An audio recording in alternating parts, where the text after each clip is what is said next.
Hello everyone. In this video, I'm going to go over several different exercises from the book to give us some extra examples and practice in how to understand what exactly the main idea is, how to pick it out, and how to formulate it. So in your book, on page 255, we have exercise number 4. And so in this exercise, we're going to take a look at each of these sentences and we're going to decide, is this a good formulated main idea sentence, or is it lacking? Is it missing information? And we have to figure out what's going on with it and determine if we need to fix it or not.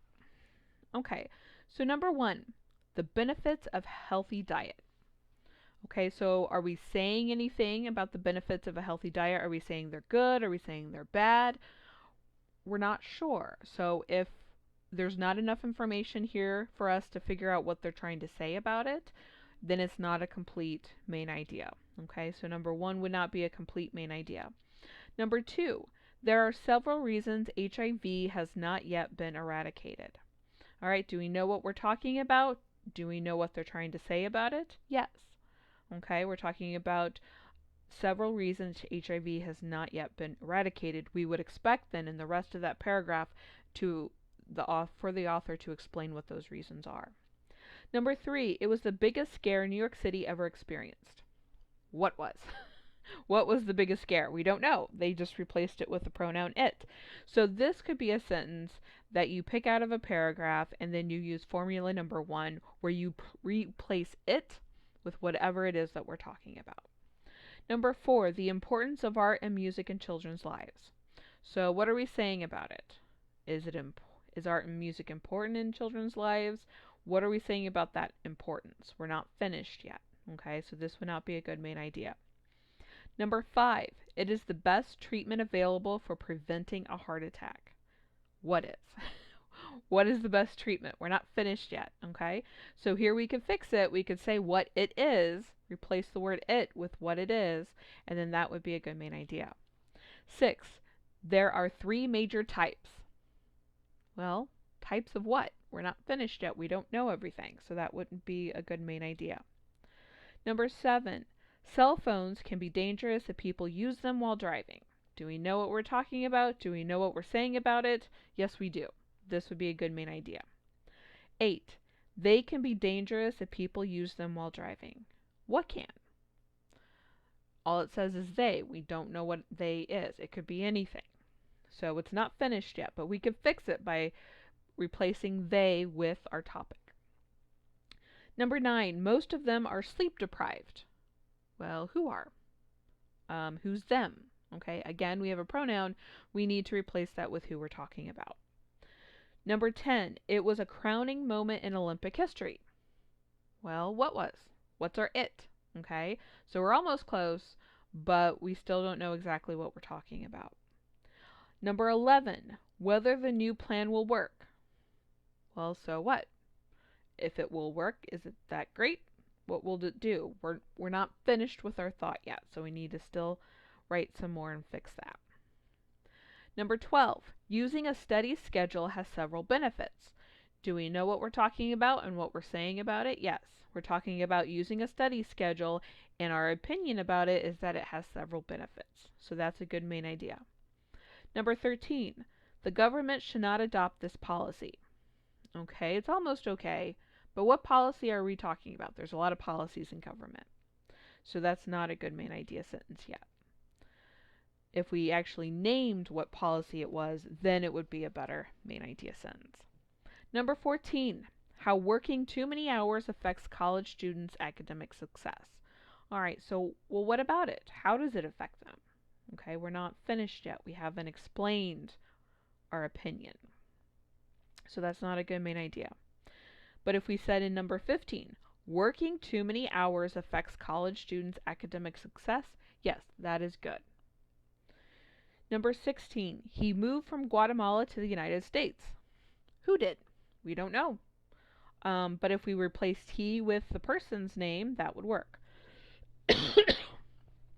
17, Gustavo moved from Guatemala to the United States. That works. We know who it is, and what he did. 18. It was the turning point of his life. We don't know what it was, and we don't know who we're talking about. Number 19. It was the turning point of Gustavo's life. Okay, here we know whose life it is, but we still don't know what it is, so it's still not good. 20. Gustavo's move from Guatemala was the turning point of his life. That will work because we know what it is, we know what we're referring to, and his life is referring to Gustavo. So we actually have the person's name in that sentence. So that's a good main idea. So that's exercise 4.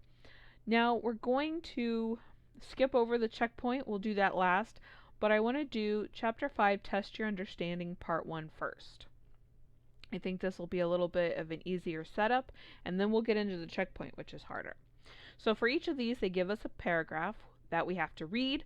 They already give us the topic, and then they give us a hint of which formula to use from chapter 5, and then options for what the formulated main idea should be.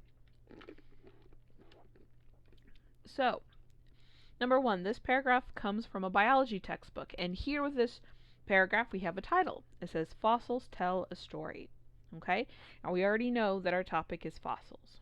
Okay, so we need to know the main idea of what the author is saying about fossils. Fossils are at least 10,000 years old. They include such items as pieces of bone and impressions of plants pressed into shale. Fossils also include insects trapped in tree resin, which we know as amber. Think about the movie Jurassic Park. They give a record of the history of life as recorded by remains from the past, and over the last 2 centuries, paleontologists have studied them all over the world and have pieced together the story of past life.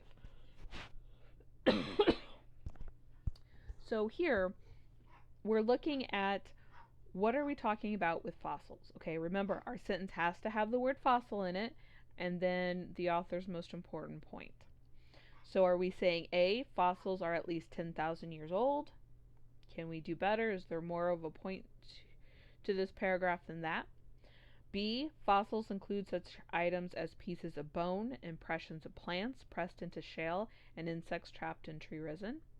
That's good. Doesn't include everything in the paragraph. How about C?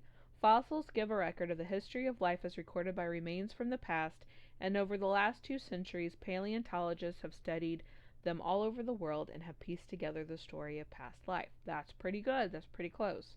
And then D, fossils are at least 10,000 years old and they include insects trapped in tree resin.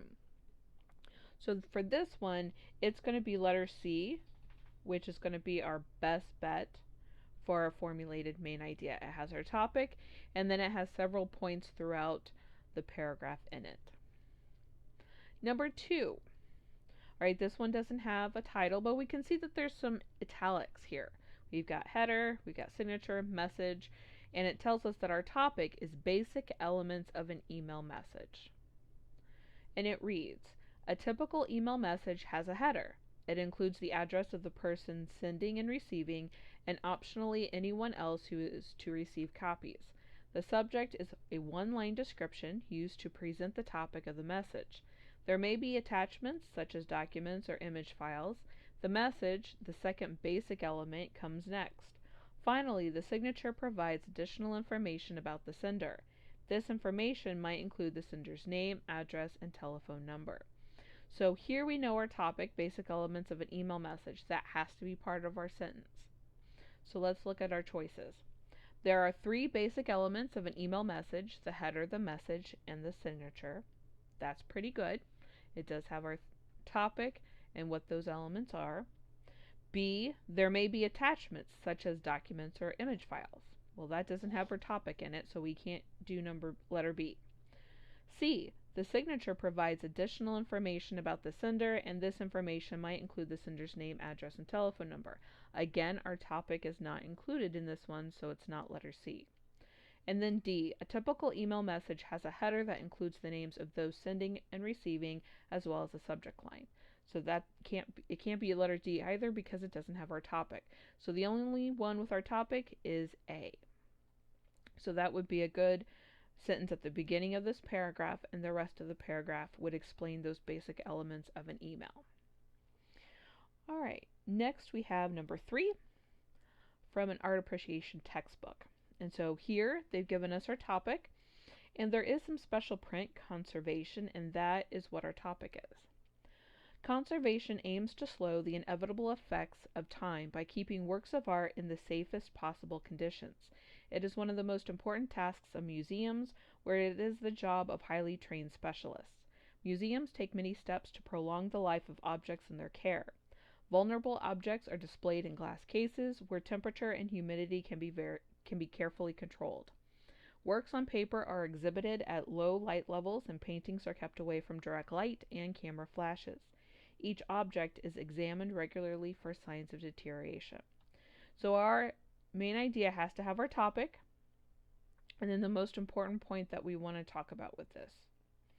So A, conservation aims to slow the inevitable effects of time. Okay, but on what? Okay, we're not quite finished with that. B, to protect paintings, museums must prevent visitors from using cameras with flashes. Well, that's okay, but it doesn't have our topic in there. Okay, so it's not letter B. C, conservation aims to slow the inevitable effects of time by keeping works of art in the safest possible conditions, and it is one of the most important tasks of museums, where it is the job of highly trained specialists. That's really good. That's got our topic and some really good points from the paragraph. And then D, museums take many steps to prolong the life of objects in their care. Again, our topic is not in there. So it looks like for this one, we're looking at C for our main idea. Alright, I am going to stop our video here, and then we're going to finish testing your understanding part 1 in video number 2, and then we'll finish up in that video with a checkpoint exercise as well.